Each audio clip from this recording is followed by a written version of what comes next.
actually watching the like a little clip on that whole deal. Jennifer Lacey, Good morning. How are you? I am fantabulous. Wonderful. Yes, ma'am. I slept. I think I did a 12-hour hibernation. Yes, we had an appointment yesterday, and you just went. You were out for the count. I did. We didn't do a pop up yesterday. It's all my fault because I took a nap.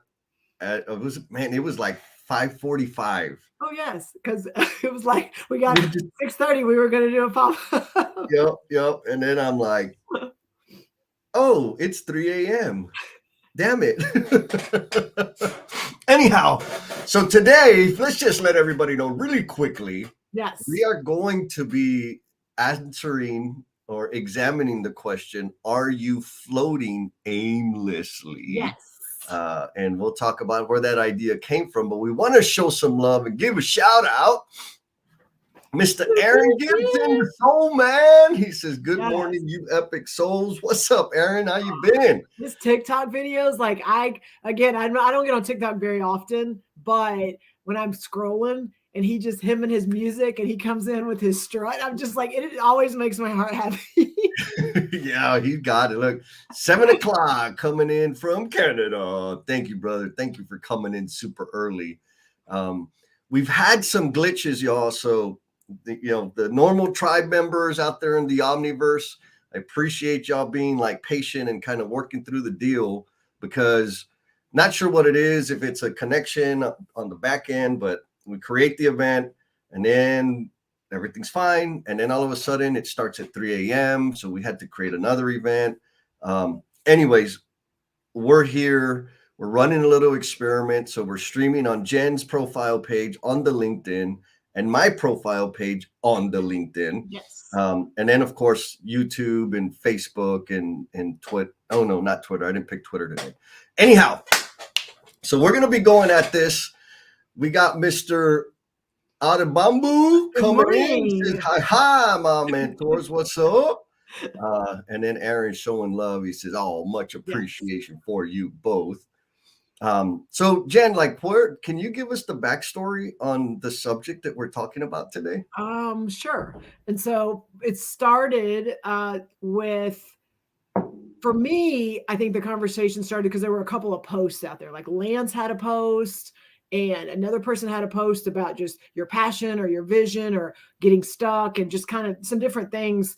And so I went in and kind of commented, and then it got me thinking, because it was like, how many of us, because I'm going to say I am one of those people that are out there and we are floating around, or we're kind of in this murky water, like it's not clear, but we're trying to like navigate through it. But I think my comment was like sometimes I feel like I'm in this murky water with a magnifying glass, and I'm like, I'm gonna figure it out. I'm gonna find what I'm looking for in this murky water, which is like, how are you gonna do that? And so until you can let like the thing settle and you can get it to where you can actually see in front of you, like we're just like wandering around, like there's no direction. There's probably stuff that are pulling us different ways.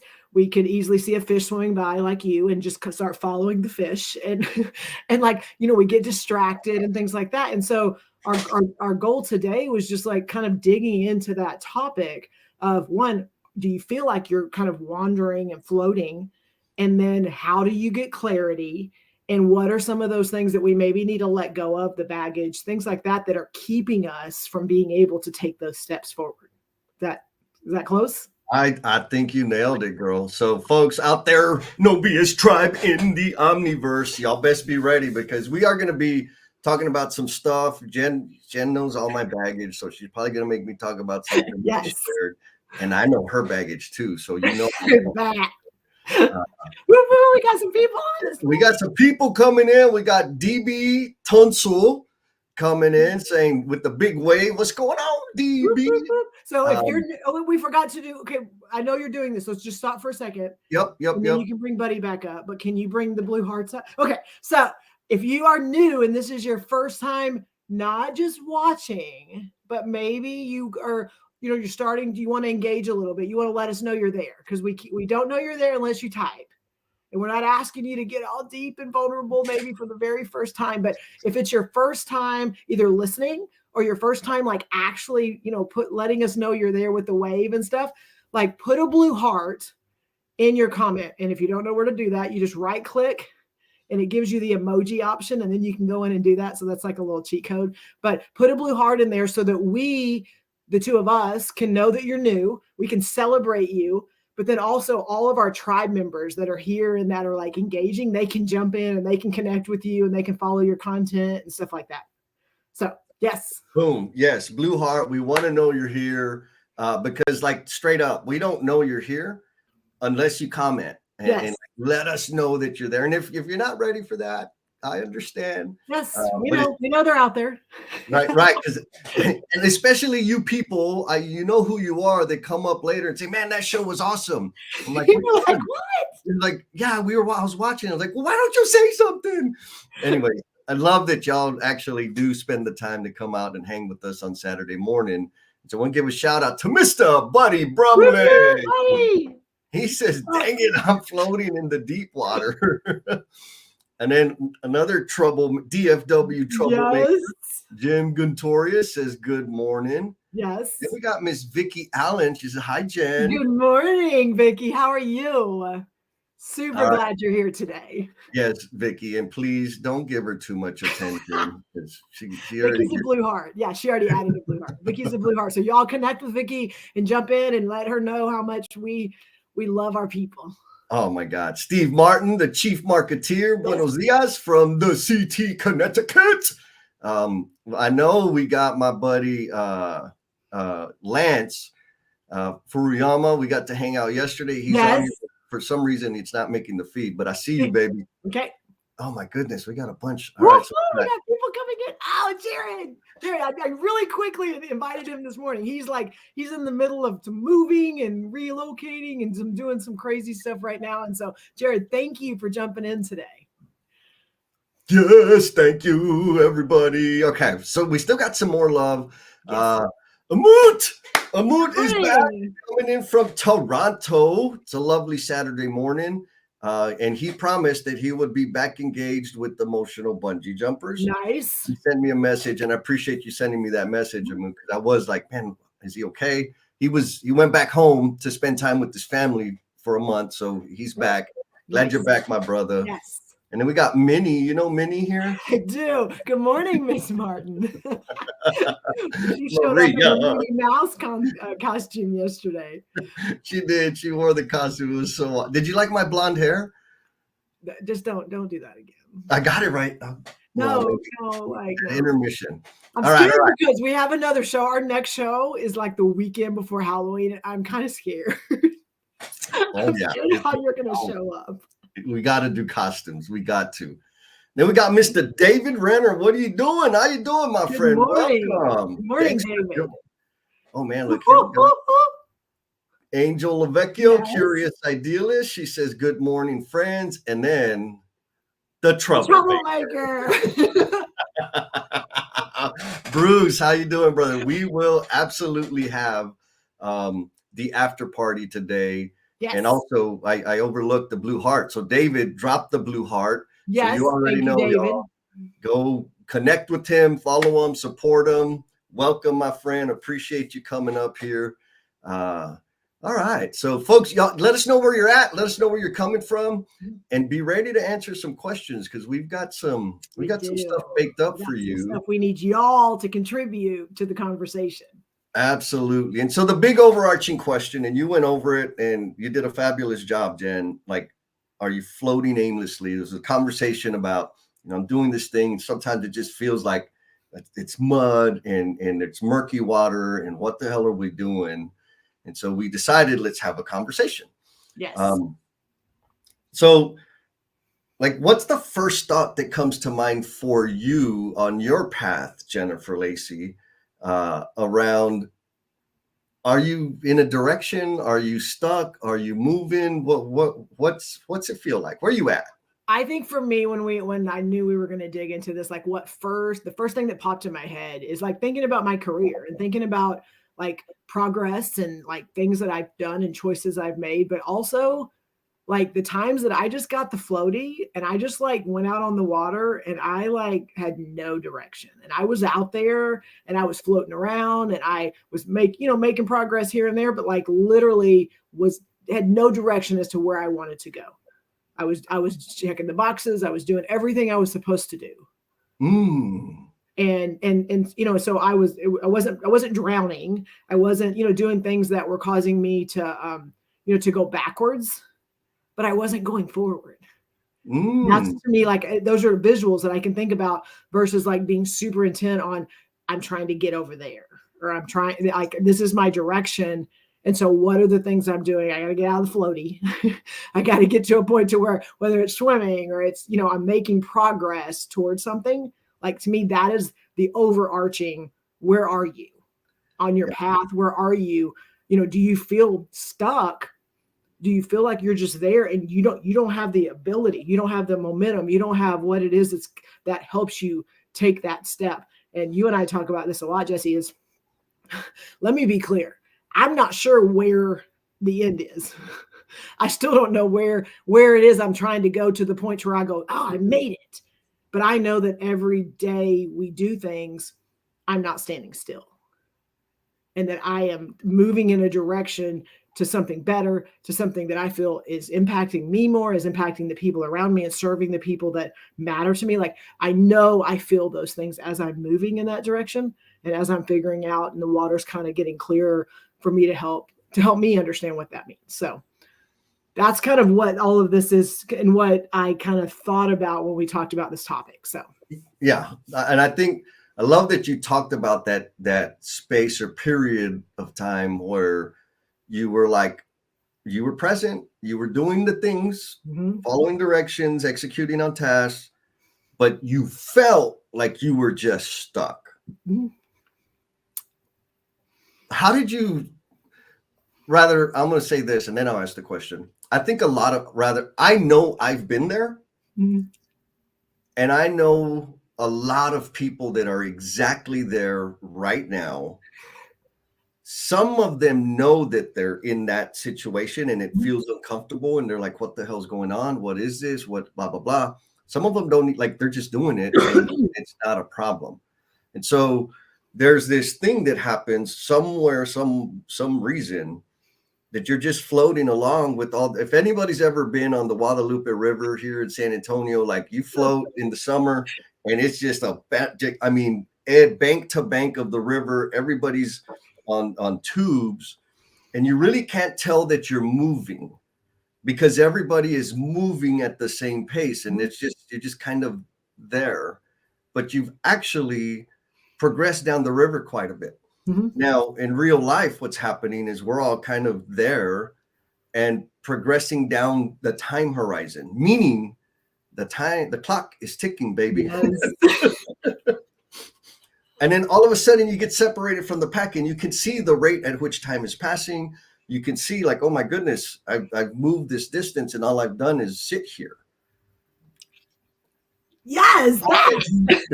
So what was that moment that you separated from the pack and all of a sudden looked around and said, wait a minute, the conditions around me are transforming rapidly and I'm not transforming?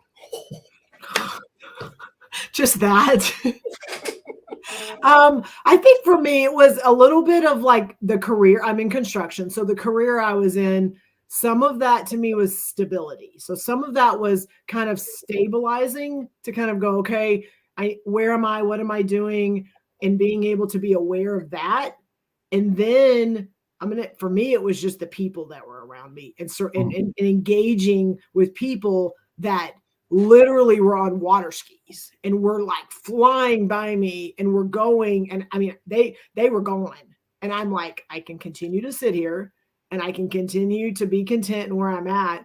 But like, those are cool people and they're like changing the freaking world. Like, I don't know if I can keep up with them right now, but like, how do I know they're going that way? And I kind of want to go that way too. Like, for me, that was the thing that shifted in my brain. Like that all of a sudden it wasn't, I'm just trying to keep up.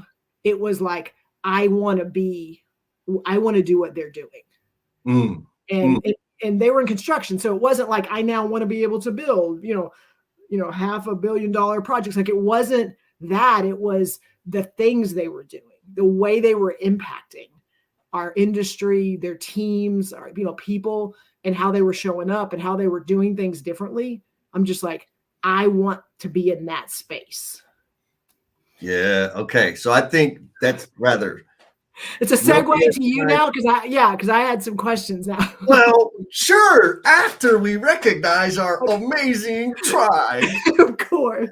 So we got Felipe, right? And folks, like for real, if you want a cheat code to figure out if you're stuck and how you want to like get moving, it's the people around you, right? Like the people around me help me understand what's possible.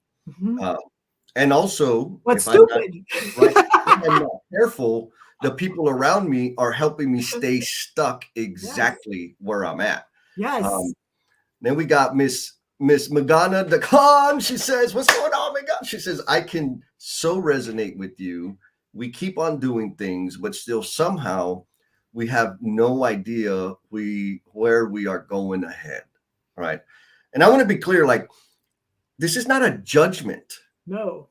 This is a fact that I have been there.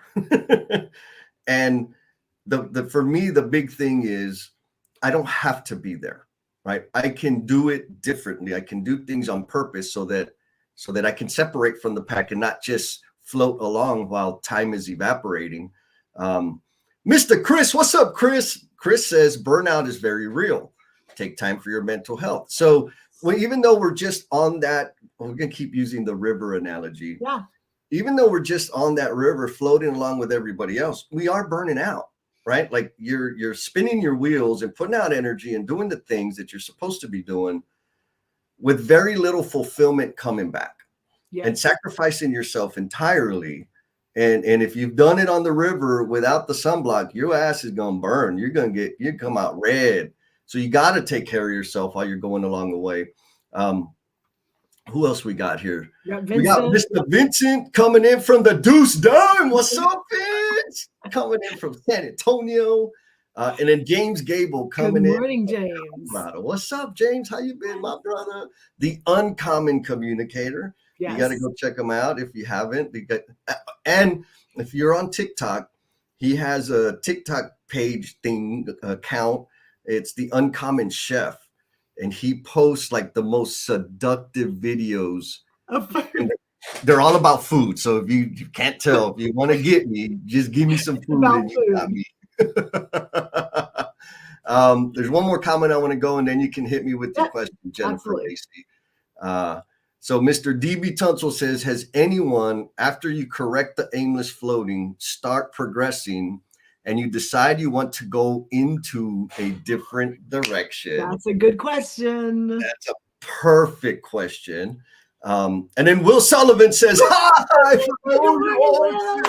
what's up, Will? All right, so DB, that's a phenomenal question. Yes. And then you had the question. So I do, but I want to, I think it'll feed into that a little bit in a minute. Okay. Just kind of this progress. So 2 things I want to ask you that I think play into this conversation.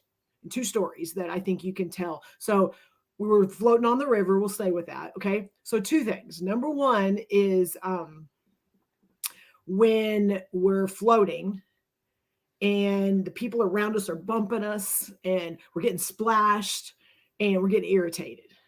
Right.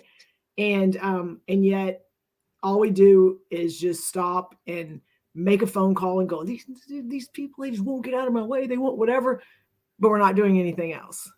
So do you have a story of maybe like you're in a space and there's some crap going on, yet you're not making any changes or doing anything to change the environment? Yes, I do. And folks, just so y'all know, Jennifer just talked about before we went live. And now, like, so warning, whatever you call it, ammunition.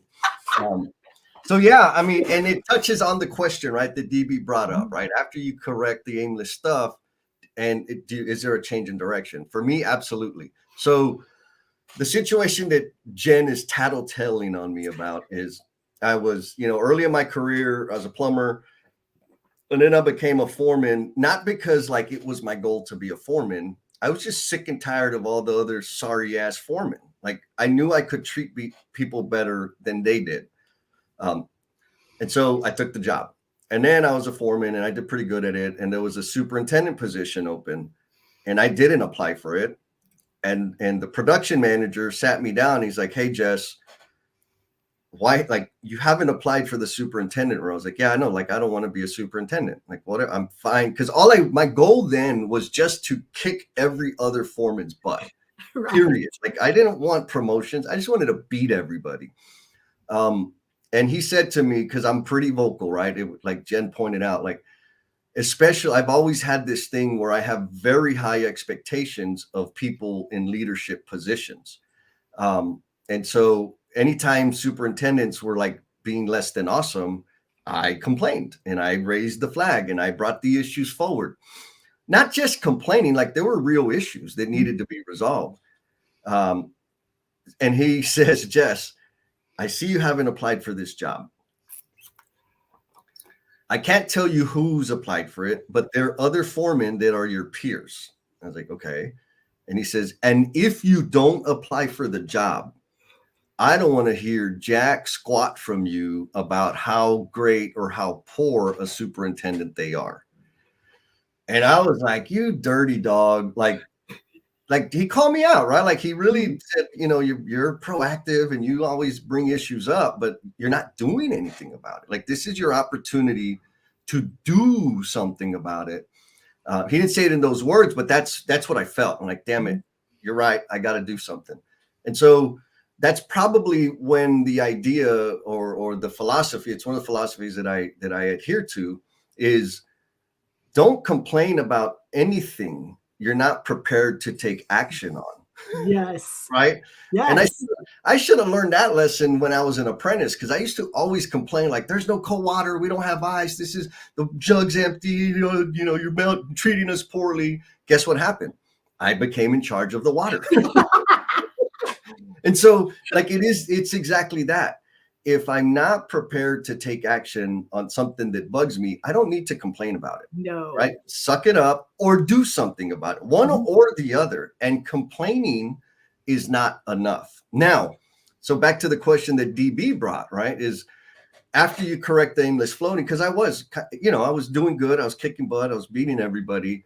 And I progressed. Did my direction change? Absolutely. Absolutely. And so the best way I can maybe highlight what that looked like, because it's continuously evolving, is as I started embracing the natural gifts and talents that I had, capacity and what's the word? We'll just say prowess, like my aptitude to lead and listen and design systems and evaluate things and connect things and people began to present themselves. And so I had to like, oh shoot, let me go develop those things. Let me tinker around with them. Let me provide value through doing those things. And when I say provide value, I mean serve others. How do I best serve? And it's this continual path of me discovering how I best serve, figuring out how to do it really well. And then what happens is, as I'm delivering that and helping people minimize their pain, etc., new capabilities present themselves. I learn new skills. I develop a different network. I find a different venue to serve. And then I got to learn how to play at that level. And so it's this continuous thing of, okay, now that I have a direction, I'm not just floating around complaining anymore. All these other things start revealing themselves. And to me, they're the whispers. Y'all have heard me talk about the whispers. I just listen. I have to listen to the whispers and take action in that direction. Okay, so amazing response. So I have a follow-up. And so the things you were talking about, it's the progress, it's the changing direction. Can you dig in a little bit and maybe bring in some personal examples if you want? But the judgment sometimes we have of people, that when we look backwards And we're looking at those people that are so lazy. And so they don't have any direction. They don't have any drive. They don't have any momentum because they're just back there floating. And they're just not. And I know they have all these possibilities and they have all this opportunity and they're just throwing it away. Like where we look back and we're just continually focused on those people back there that could be better. And how does that impact our path and where we're going and what we're doing? Can you dig into that a little bit? Damn you, Jennifer. Hey, y'all need to help me out here. Y'all need to ask Jennifer a question. Yeah, so I'm going to answer that. And I'm going to ask a question, pose this question to the Omniverse, to the tribe out there. What pulls you off your path? And the reason that question is relevant to my response, because my path is my path. Right? And I got to figure that out. And the people around me that care about, there are people around me that care deeply and worry about me because, I'm a little, I enjoy risk and I do crazy stuff and I've done a lot of crazy stuff. But the people around me sometimes out of care are like questioning me, like, is that practical? Does that make sense? Why would you do that? You have a great job. You have blah, blah, blah, blah. And it's like, okay, yeah, I feel you. But I don't have to take that, right? I can release that. So that's one thing. Now, early on when I was, we'll say foreman, superintendent, all the things that I was doing for a little while, I had that attitude about why don't they want to do better for themselves, right? And so to be clear, when I say they, I was talking about the apprentices and the journeymen that I worked with in this one business unit. And I was very judgmental about them. And my peers were the same way, right? Project managers, superintendents, like people, they just don't want to, there's just no initiative and they don't want better for themselves. It's very easy to get distracted by that. Now, it was a long time before I could understand that it wasn't that they didn't want better for themselves. Because what I was really saying is, why don't they want the life that I have? Why don't they live the way that I live? And Fernando Cortinas is the one that like nailed me between the eyes and really helped me say like, holy crap, I've been doing all this other amazing stuff. And so he was like the third person I interviewed on the Learnings and Missteps podcast because I picked him. I mean, he's kind of the avatar that the podcast was based on. But anyways, one day I'm like, God, like he had the influence, right? People listened to him. He could lead people. He could get people riled up, and he just had those natural capabilities. Like, God darn it, Fernando, like you need to be a foreman. Why don't you be a foreman? Finally, one day he said, look, Chess, I appreciate you believing in me and wanting me to like make more money or whatever. He said, but here's what I see. All of you people, y'all work crazy, crazy hours. You're obsessed about the job and about all of these things. He's like, and I get it. He's like, but if I had to do that job, I would have to stop doing the other things that I'm doing. And I'm like, well, what are you doing? He's like, look, I just adopted my kids, kids, him and his wife adopted the kids. So they're raising a new family. He's part of a nonprofit program that provides awesome things to the very poor community here in San Antonio. He's like, I'm not okay with like sacrificing those things. And at that moment, I'm like, oh my God, like you're right. What you're doing, serving the community and adopting these kids, potentially has greater impact on the community at large than taking a stupid promotion. All right. And so the energy that I was putting into judging people for not wanting better for themselves is wasted energy, right? I would be better served to support him in those efforts. And so we did. I'm like, bro, like, we have like this annual United Way thing. Why don't we let your deal be our big service event again? So we connected that and we made that happen. So all of a sudden it helped me understand that, okay, people ain't making the moves that I make, and people don't want to that new position, that new promotion, because it's going to take them away from the things that bring them fulfillment already. My problem was I hadn't discovered what brought me fulfillment yet. And I just, through the job and like because getting promotions and making a lot of money, that's easy, right? Like You it takes know, a lot of it's work, the but there's status quo. That's the status quo. Like yeah, that you you can do just that, you're gonna get a raise, you're gonna get a promotion, you're gonna get a bonus. Like that path is laid. Mm-hmm. What he was doing was creating something monumental that was not, there was no laid path. It was work and sacrifice and effort in service to others. And so I'm like, okay, I got to figure out how to live that life. Right. So that's my answer, Jennifer. I love that answer. And so what it made me think of, and that we can pose this out to the audience too, is I think sometimes we get so caught up in the plan and the what we think. And Maria had a good one of like, just our path is ours, yours path is yours. Like really, we sometimes we get caught up in like putting our thoughts and our ideas and what someone should be doing, and that starts where we're starting to judge them because of that. But I'm gonna challenge people that when you walk up and you are starting to have a conversation with someone, like watch how they're reacting to you and watch how they function, because I like the water analogy. We'll stay with that. But like they could be drowning. They could be trying to just stay above water. And if that's where they are in their space, whether they need you to take something off of their plate or they are trying to just get the job done, and then you're piling something on them and you're asking them to direction and goals and mission and vision, like, and they're just like struggling to like just stay above water and to be able to survive. Like if you're not paying attention to those things, one, they're going to burn out. Somebody said that, we've got other things that can happen in that space, but it's our goal. It's our mission. It's our purpose, to be able to recognize that. And then what are we going to do about it? Because if we just sit there and judge them and go, well, they got themselves in that spot. They're the ones that didn't prepare. They're like, if that's how we react to things that we see like that, then we are failing. We are failing what we're supposed to be doing.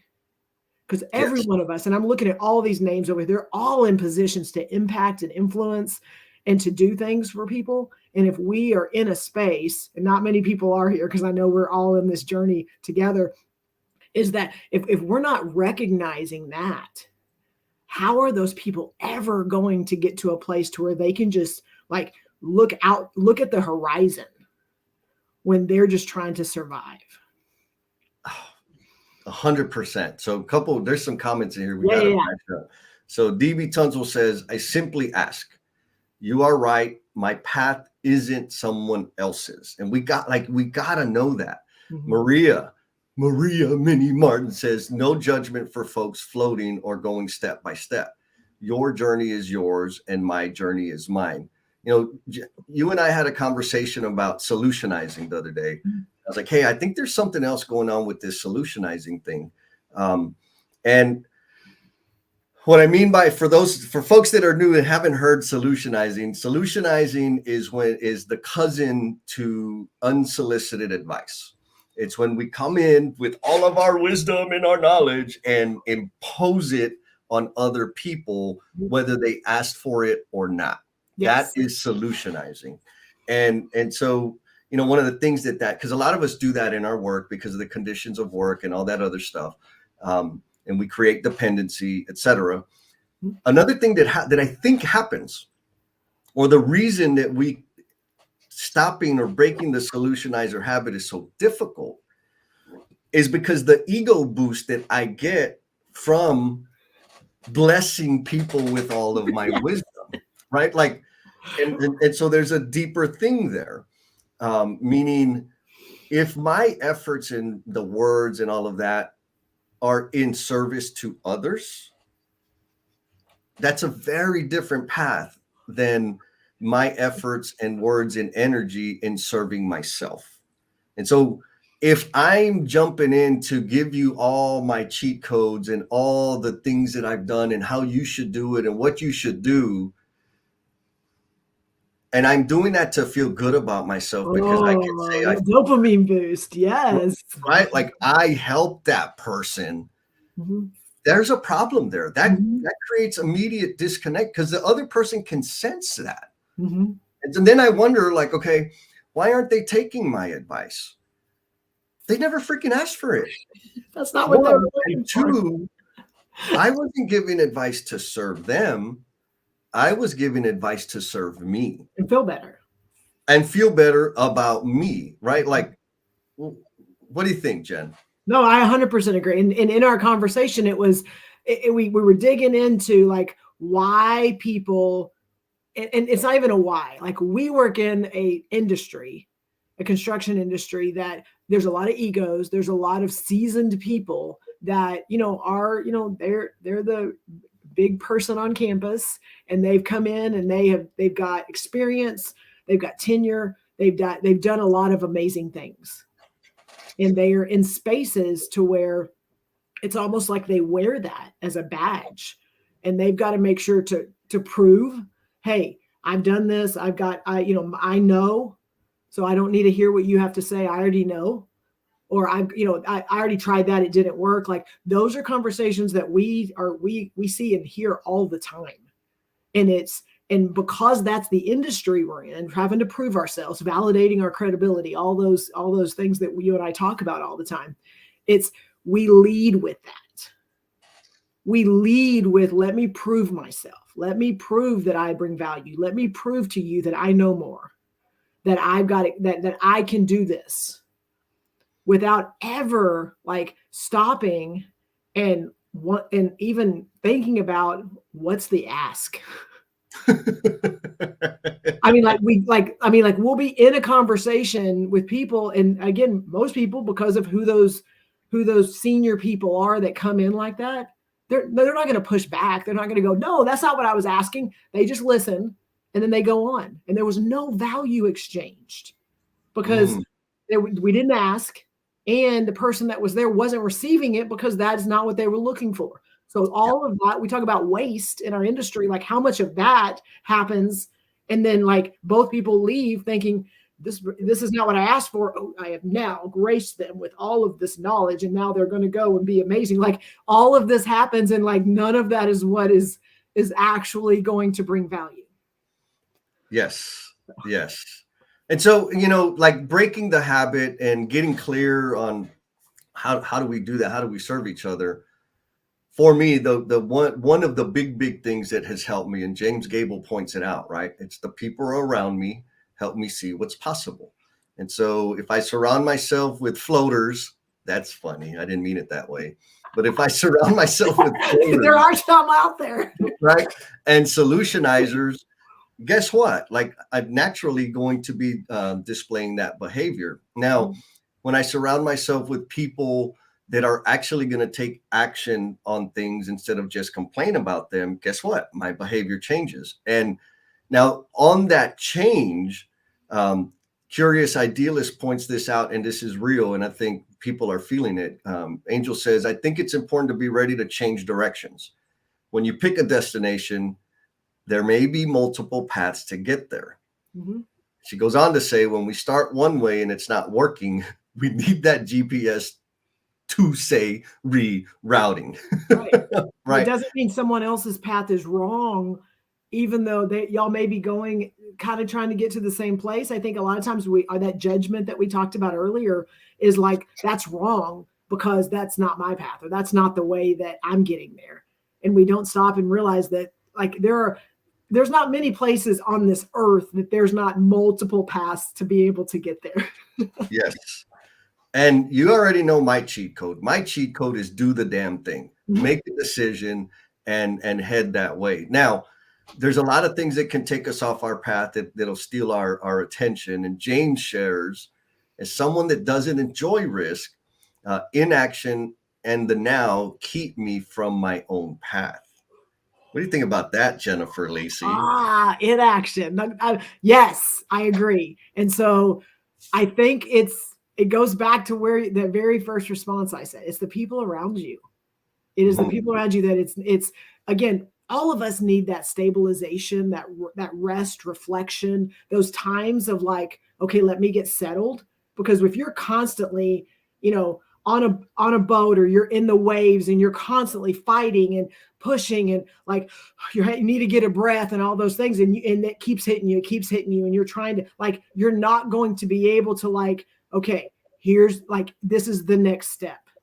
And so I don't think he says inactivity, but I'm just inaction. But I literally have to stop and look at it as, if I'm trying to stabilize and I'm trying to, like, get that moment of clarity, sometimes you have to, like, stop, and you have to assess, and you have to, get feedback, because you and I talk a lot, and there's times where I call you, and, like, the feedback helps me go, okay, I need to keep taking these steps. And then also that feedback sometimes makes me go, ooh, like, I'm taking steps here, but if I'm really, my passion is here, I need to be, like, shifting and taking steps here. Like, having that feedback and having, kind of that, the mirror is one thing, but also having those people around you that are holding the mirrors, and that will give you that genuine, okay, this is what I think, this is what I feel. Like, I think we have to have that stabilization, and it can look like inactivity, it can look like inaction, and it can look like, what the heck? Like, you said you were going to do these things, and I don't see any progress. And what do you like that it can look like that. So Yes. if we just make assumptions and we don't have the conversation, and you're really good about, like, okay, where are you with this, Jennifer? And when I start talking, you're like, oh, like, there is stuff going on, and you are, like, thinking about things and doing it. It just may not look very visible to the people that are around you. I love it. And so I'm glad you opened the door, Jane. Oh, no, that's not what I was doing. There's two. I'll give you some time to get warmed up. There's two comments that I'm going to use to set this up. So the chief marketeer, Steve Martin, says, what pulls him off the trajectory is overthinking. Mm-hmm. The solution, he thinks, is don't aim for being the best. Just focus on getting better. All right. So I agree. I think that's powerful stuff. Then James Gable again says, I see two other key points here. Be the best that you can at every level. And when you don't see your own potentials, others do. You're hanging out with the right people. Yes. You're hanging out with the right people. Now, Jen, you you gave a very loose overview of a situation that I know that you're in the middle of right now. What are you talking about? Yeah. And so the conditions around you have changed dramatically. Mm-hmm. And you are being invited to different things, and different, you're having bigger ask of you personally. Mm-hmm. And for a period of time, you were in a stagnant state. Well, yes, that is correct. And recently you've hit a point that you're no longer stagnant. Share what that has been like and how you got from there to here. Okay, and yes, I will talk through this, because it's scary, but it's also I do a lot within my firm, and I have a lot of roles and responsibilities and doing some amazing things and have great support there. But based on the stuff you and I do, and also the other things in the industry and connections and relationships, my asks and maybe some connections outside have also wanted me to engage and be able to help and support, and again, making our industry better. What does that look like? And helping companies and individuals get better. And so some of those asks were starting to come. And I have a full-time job. I have a mom. I have a lot of things going on. And so I'm going to say it was a little scary, because I'm just like, how do I balance this? But it also was like, what do I want? Mm. And it wasn't that I was like, I don't care about anybody else. This is all I want. It was never that. It was just trying to get clarity on, like, what does my future path look like? What all do I want to do? How do I want to help people? And I think it took me a while, and it was you reminders and what are you doing and what are you thinking? It took me a while to realize that where I have been and what I have defined as my purpose and my value, and those things have gotten bigger. Mm. And so I was, I've been with a company for 20 years. Like that's a long time to have influence and impact and to be changing the way we do work and all that. And so you get caught up and sometimes in the things you're doing and you're making progress. So that 1% better, that whatever, like those things were happening. But the influence and impact outside of that were exponential. And I was like, I almost was like keeping it at bay or kind of blocking some of it out because I was just like, I need to focus on this. And as soon as I like took down the blinds and took down all the things that were keeping those things out, I started seeing how everything connected. And I started seeing how the things I was doing inside my firm were now able to influence and impact people at other places because I'd done it. And now I can help other people. And then even the things outside of my firm, now I can see how they can bring connections with other opportunities within our firm. So like all these things now started intermingling, and I wasn't just like, oh, I got to keep this here and I got to keep this here and I got to keep this here. As soon as I just took all that down and was able to like be me in all of those places, now I was like, oh my gosh, now I can help here and I can help here. And my value and my worth is growing, but also I don't feel like I'm just like, I got to make choices. I know that's weird, but I feel like I was having to choose. It was this or this. And yes. as soon as I like allowed myself just to, and again, my firm is, and you know this, they support everything I'm doing, and they've been amazing at elevating and sharing the things that, that I do outside of work. But it's being that person and being able to go, I can bring value here, but I also can influence an industry. And if I don't take all the blinders off and I don't allow that to be, that I am not serving the way that I'm supposed to be serving. 100%. That was scary. Thank you for that, Dan. That was super scary, just saying that out loud. I bet. So, folks, like I got to be a witness and the provocateur on the other side of that because I could see it. And so if we zoom out another level, it was Jennifer had to make a decision. And this is what I was pushing. Like, it was very difficult for me not to impose what I wanted for her. Like super damn difficult. I really like, God damn it, Jennifer, just do this. That's what I wanted to say. But what she needed was she had to make a decision. She had to make the decision between yes and or either or. And she was there for a long time, for a very long time, believing that she had to continue doing one or the other. And then this was like last week, man? It was last week, Jen. I'm like, yes. I was excited that she made the decision. Neither of those decisions, like in terms of your security, your career, your finances, neither one was going to destroy it. No. But the decision had to be made. Is it going to be yes and? Mm-hmm. Or will it be either or? Mm-hmm. And you decided yes and. Yes. And so the reason I think that's really, really important, folks, is there's going to be a lot of really great opportunities in front of us. We don't have to take all of them. Actually, we want to don't the number of opportunities that we're going to take. What really absolutely I recommend to help like filter through and make the decision about what opportunities you're going to take, you first have to answer this question. And this is not an easy question to answer. The question is, what is your path? For me, I answer that question by examining how do I best serve? And so people in the Omniverse, I'd love to hear your first draft, rough draft guess of what is your path. What do you think it is? Where are you walking right now? What would you like it to be? Any and all of the above. Because I promise you, once you start thinking about the response to this question, the answer starts revealing itself.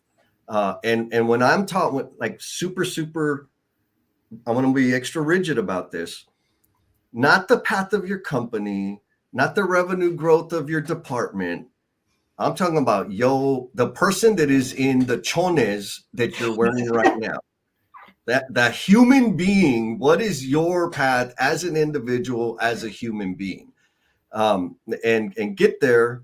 And look, DB bringing it in. He says self-assessment is crucial. That's absolutely what we're talking about right now. Mhm. Self-assessment, and that's hard. And I recommend getting an accountability buddy to help you with that self-assessment, to Mhm. challenge you and push you and question you. Friends like Yesenia From Garcia. all the way from Cancun. What? Watch Good out, morning, man. Yesenia. Good morning, Yesenia. And friends like Good morning, Ian Ian. Smith. Good morning, Ian. Thanks for showing up, my friend.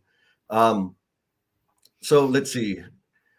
We got a good question from the Omniverse. And first, though, Felipe says, do the Yes. damn thing. Yes. Do something. Pull the trigger because you're going to learn. Amut says, what do y'all think the difference between being in a boat with the crew paddling in different directions and being alone in a canoe not paddling? Jesse, that's a great question for you to tackle. Damn We're shifting this right back over to you. I was not ready for, God darn it, you got me. Son of a gun. All right, so I'll start by responding this way. And kind of leaning on DB's contribution in terms of self-assessment, right? And so, Amut, what I'm taking from your question is this. I've been there, right? When I was a foreman and when I was a journeyman, like I felt like I was in a boat and every damn fool on that boat was paddling in different directions. What I didn't know was that I could get on my own canoe. Right. And so when I finally got in my own canoe, right, when my boss said, hey, fool, if you don't apply for this job, I don't want to hear you complaining about nothing. All of a sudden, I gained awareness about myself and what I could do about the situation. Now, as much awareness that I had about how dysfunctional my team was or how dysfunctional the organization was and how poor leaders and like all the complaining, like I knew all of that. And I was an expert at pointing those things out. What I didn't have a body of work on was managing myself and setting direction for myself and actually doing the things that I had been complaining about. Mm-hmm. I was a freaking critic, right? I was Monday morning quarterback. All of a sudden, when I put myself in that canoe alone, I had to find the paddles. Right. And I had to do it wrong. And I spun around in circles for a little while. Floated on them down the river. Yeah. And I said, then I got tired and said, screw it. I'm just going to float down the river for a little bit. And then I learned how to get like direction and I learned how to like navigate and turn a little bit left and turn a little bit right and learned it. Hey, I need to stop and take a break every now and then. And so my answer is back kind of to the question, what is your direction? I had to understand how I best served. And then I had to figure out how to paddle. And so what I want the takeaway to be there, the key point is if you're just now getting in your own canoe and you don't know how to paddle, that doesn't mean you suck. That's the way it is. Mm-hmm. You got to learn how to paddle. Yeah. You got to learn how to understand what the hell is going on. How fast is this water moving? How choppy is the water? How flat? Like all of those things that we've been complaining about being on the boat with the crew, there was a lot of experience there. Nobody was listening to each other. But now that I'm the sole captain of this ship, I got a lot of things to learn. And it's going to be painful. It's going to be embarrassing. You're going to feel lost. And you know what? There's people around you that can help you learn the skill that you need to learn today. And so you and I, Jen, have talked about this a bunch.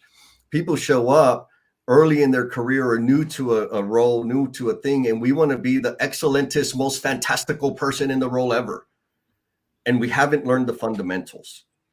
We don't have a body of work beneath us or behind us that says we know how to handle this. We know how to work through the storms and the hard times and the thin times. And so we're better served by building our fundamentals.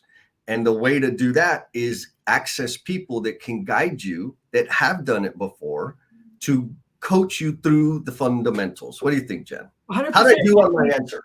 No, amazing answer. But it makes me think about, like, and you said, like, going out and doing it and doing it and doing it. Like, how did we learn how to ride a bike? Uh-huh. I don't know how many people are out there that can say their very first pull plan was like a rock star, amazing. Everybody was going and writing and it's going to be, I call it controlled chaos. And if you embrace that it's going to be controlled chaos, and that's what it is. Like, it's not going to be perfect, but did something happen that now is going to get you one step closer to something else? There's two people talk that never talked before. We get so in these big, elaborate, this is our goal, this is what we want to do, this is the mission. And if we do not hit all of those things, then it was a fail. It didn't work.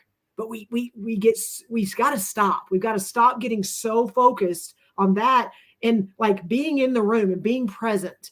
And like, you and I talk a lot, and you tell me, like, our goal was to come in and do a pull plan, and we got people in there. And by the end, like, we got this much of the pull plan done. But this is all the other things that happened, and these connections and these conversations. And then now going into the next one, we are in such a better place. Like, how many times do people get so caught up on that was what the goal is, that's what the mission is, that we lose sight of all these other things? Yes. Small wins are crucial. And like, not for me, the biggest distraction I have that gets me off my path is the big sexy win, right? Going from 0 to 1 is an enormous accomplishment. Getting off center, making the decision is a ginormous accomplishment. And so recognizing that, I'd had 0 pull plans as of yesterday. I just facilitated my first one. Huge. These people never talked to each other before, and we didn't find constraints until they screwed work up. We found 6 before they stopped work. Huge. Yes. But we get distracted by the big giant outcome. We shaved 938 days off the schedule. You will eventually. This is your first one. Yes. So there's some good stuff coming up. Yes. Angel offers this insight to Amu. She says, I think the difference is the type of effort required to get the boat moving. In the canoe, it's all on you. In a boat with the crew, it's about everyone. Okay, so can I dig into that just a little bit? Girl. What that makes me think of is, and probably some of you have seen it, when they talk about engagement and they talk about the boat. And most boats have those people in the front that are like leading the way, and they are like, we're going to change the world. And then you have some people in the middle that are kind of like, okay, I can kind of get on board with this. I'm still trying to be convinced, but I can paddle. And then you have those people in the back of the boat trying to sink the dang thing. and like, there's a lot of teams that is kind of what's happening. You got those high achievers, those people that high performing, ready to change the world. You have the people in the middle that are kind of like, I can see that. Yeah, I can get behind that. I'm not quite, I'm not ready to dig in, Fernando. I'm not ready to completely be that person, but I can get on board. And then you got those people that are miserable, that are just not happy, that do not want to be there. And they are doing everything they can to pull it backwards. And so going back to Angels, like the boat, and there's everyone there, like you also have to be aware of your team and the people and who's there, and that it's okay to switch people out. It's okay to tell people we care about you as a human being, and we know that you are good at what you do. You're just going to have to go do that somewhere else. Like, those are sometimes hard conversations. And if we don't have them, if we don't assess, and we don't see some of the toxicity or some of the things that are not jiving, like, that boat is not going to go anywhere but in a circle, and or to the bottom of the ocean. Like, it's just not going to make progress. And so there's that piece. And then tie that with whether we're in our own canoe or not, what is our circle of control and what is our circle of influence? Yes. And so on that canoe, like we have 100% control. What are we influencing? On the boat, we have a lot of influence. How do we create the control? How do we find the control? And is that control just to be able to make connections, the connectivity, the relationships, the people part? Like there's all, again, I'm opening other boxes, but to me, those are all things we have to think about when we are doing things for ourselves individually, things we can control versus in that influence. What are we influencing and how do we keep people to see the big picture, but also those small baby steps? Yes. Yes. I'll add, like, if you can't lead yourself, why Yes. can't you lead the damn crew? Yes. Right? Like, and when I say lead yourself, let's just make it simple. If you can't have the amount of sleep that you need to have every day, you're not leading yourself. If you're not like being responsible about your nutrition and exercise, you're not leading yourself. If you can't deliver on the commitments that you make, you're not leading yourself. And so if you can't do any of those things, why the hell are you worried about the crew? Yep. Look at Felipe's comment. It's right in line with what you're saying. At least my path is to live in alignment with my core self. Boom. Yep. Like this way puts me on the adventures that always include many other people, but like he's got to be in alignment with himself. Yes. So we got to figure that out. And then Sam has a question for you. Sam says, did you find it finally hard to finally open yourself up to everyone, Jennifer Lacey? I don't know why you thought that was to me. I think I found it hard. I didn't find it hard to open up because I have amazing people around me that, and I show up as me. So, being able to show up and share. I think what I found the most difficult is sharing that in a space with other people that are not in this group. So I have a very strong group around me and, people that tribe that help me do a lot of things, but getting it out there publicly and saying things that other people are now exposed to that conversation. And that was kind of, Jesse knows, that was the jump for me in that I know how I show up. I know all these places and what I do, but like publicly being able to go, this is me. And this is how I'm going to be everywhere. Like that was the scary part, I think, for me. Yeah. Thank you, Jen. And Sam, I know you weren't asking Jen specifically, so I'll go ahead and lend a hand here. Thank you. Like, did I find it hard to finally open myself up to everyone? Absolutely. And it wasn't until about just over 7 years ago, that I even considered that would be an option. And it started off slow, maybe 2 years of really like, I'm not sure. And then now it's just like 100 miles an hour. It is difficult. What I had to let go of was the fear of all of the stuff, like all of these scenarios that I painted in my head were not true.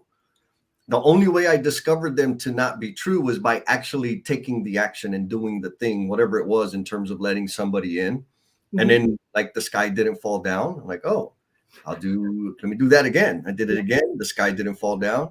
Okay, let me do a little bit more.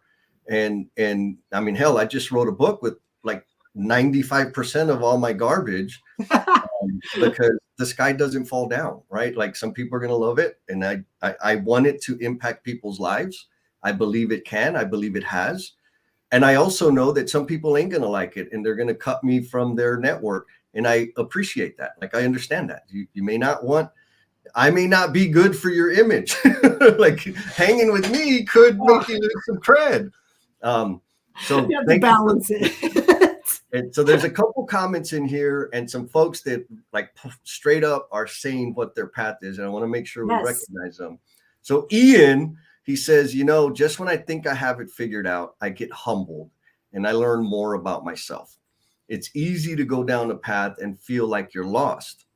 I tend to compare myself to others. And then I realize that everyone else is just trying to figure it out too. Yes. It's your resiliency to hardships and challenges that will help you succeed. Beautiful, Ian. Thank you. And like Ian's a baller. He has enormous responsibility within his organization. And he's just admitted to the world, like, hey, he's just figuring it out too. And we're all there. Like once I kind of saw that, and I have a story about that in the book, right? Like, oh crap, we're all the same. It changed everything for me. And so back to the question of what is your path? Curious Idealist says, my path, my why, is to clarify complexity so that we realize the power we have to create the world we want to live in. Yes, love that, because we are absolutely creating it. We went over Felipe's. Jim says his path is like climbing up a mountain. It's hard and challenging, but that is what drives him. Cutting those ropes from the people that hold you back, have made the climb easier. Jen, I just saw you react to that. No, because it's what we talked about, you and I talked about, and it's a piece that you wrote in the teaser for today. And so I want to pose it, and then I'm going to ask. But we talked about baggage. And again, it's easy to think about like the tangible, touchy baggage and the things that we can throw in the trash. But there were some live streams and a book that you were a part of that had a lot to do with maybe some emotional baggage or some things that had relationships and stuff like that. Can you dig into that a little bit? Yeah. So I'm going to use this, right? Is you got to cut the ropes of the people that hold you back, having made the climb easier and letting go of that baggage. You know, I used to talk about this scenario where people would say that I was super aggressive, overly assertive, not serious, like all these things. And somebody asked me, who says that? I was like, shit. I spent a lot of time thinking about who does say that. Because before that question was asked, I don't even remember who it was that asked me. It was a long, long time ago. But before they asked me that question, in my head, everybody was saying those things. And when I actually examined who said those words, where did those words come from? There were two people. It was two people. And so what I had to do was I had to cut the connection that I had. Like, they're still in my life. I still love them. They support me. I support them. But I had to cut the connection in terms of, we're going to live in this world together.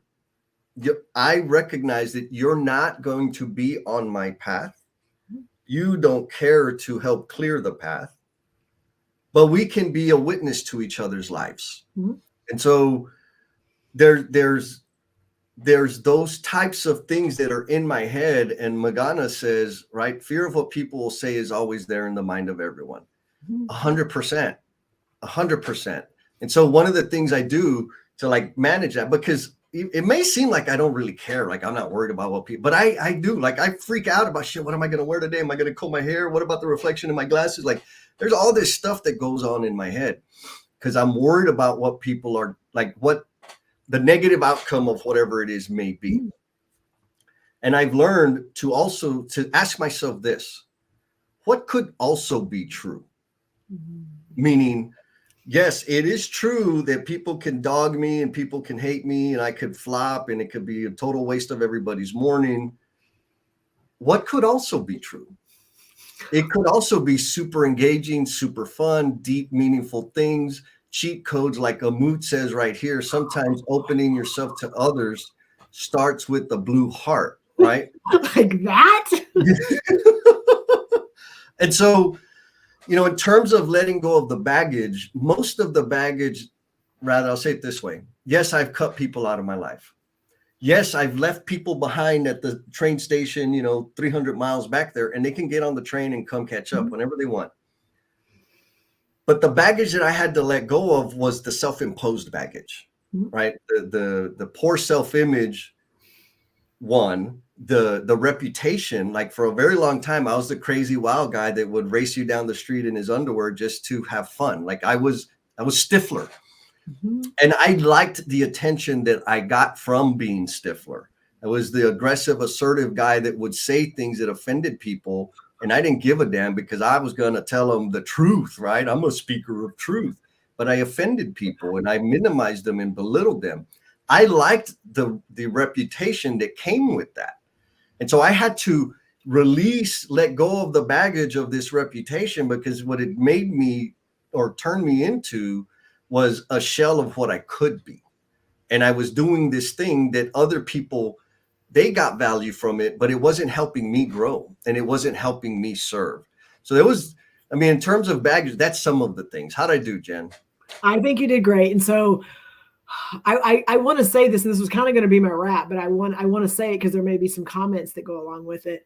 But Jesse, like, it's easy because of social media. It's so easy when we watch and see what people are doing, and we see the celebrations, and we see the amazing things that, you know, people are touching and impacting in the lives, and we are surrounded by people that are doing that like every day. And so we get on social media and we see what people are doing. Let's not forget that you're getting to see like this tiny bit of the effort, the, you know, the things that it took to get there, the recordings, the clips, all, like, you're seeing this much of like everything else going on in their lives. And so, like, don't get yourself so caught up on, I'm not doing that, I got to do that, gosh, this was doing that. And I'm going to use you as an example, Jesse, is we go through and we do the emotional bungee jumper stuff all the time, and we have stuff that you and I do together. So there are a couple of things that I want to pose, and then you can respond. But number one is, almost 2 years ago, you and I sat in a rental house that I was having because my house was like completely destroyed, and we were talking about this platform, and we were talking about like what was missing, what did we need to do, what could we possibly put out there that maybe could help. And almost 2 years ago, and you know, and some of the things we thought about is, you know, what if people jump on and they have these opinions, and what if, and we kind of had a moment, and then we went, well, we're just going to see what happens. And we haven't had people that go, what the heck is this? We haven't. And we've had nothing but momentum and people that are looking for a space like this. And so it's that try something and see, which you talked about. The other part is, Jesse, specifically, you are out there, you are visible. There's lots of clips, lots of things that you touch, and you're impacting, and you are becoming this promise.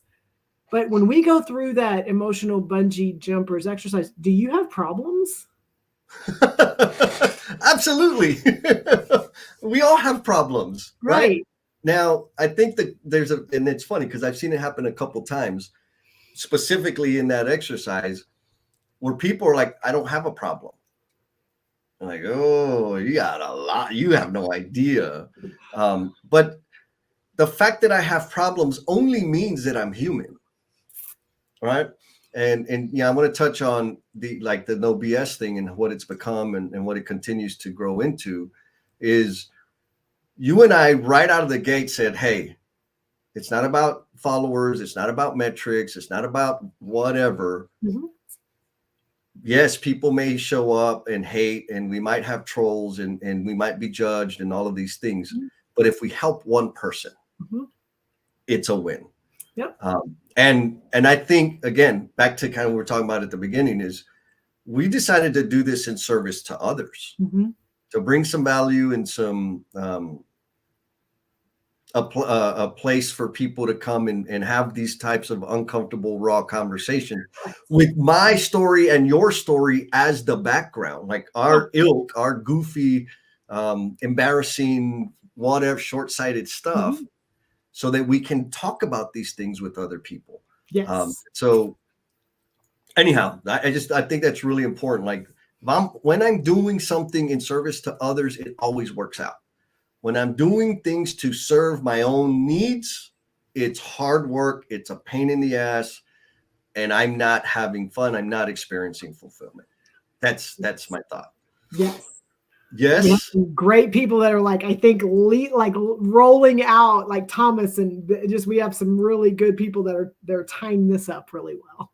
Yes. So Thomas says, I'm going to read Thomas's comment and come to you with closing thoughts, and then Okay. we'll close it out. So Thomas says, I try to set my mind that the path is the destination.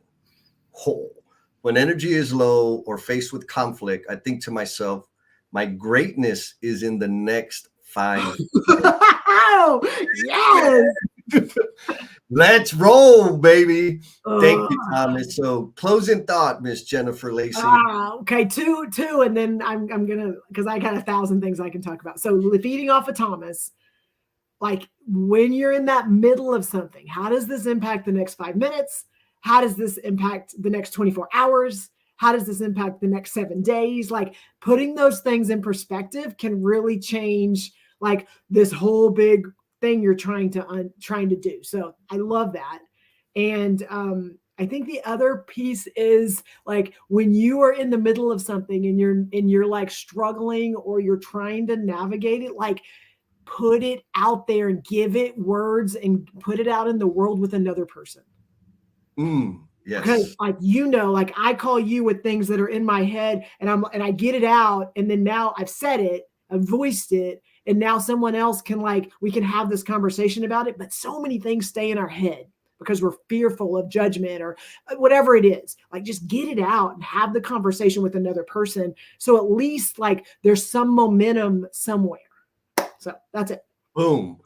So my closing thought is this, because I know a bunch of people answered what their path is, and maybe one like, all right, Jack, but you didn't tell us what your path was. So my path is this. My path is sharing my gifts and talents and introducing people to the promise they are intended to be. I've received a lot of like pushback, like that's not really a goal, that's not really a like you're right, and it ties back to Thomas's point. The path is the destination. Mm-hmm. It's endless. There is no I've arrived. There is no finish line. It is a path of service, of introducing others to the promise they are intended to be. Period.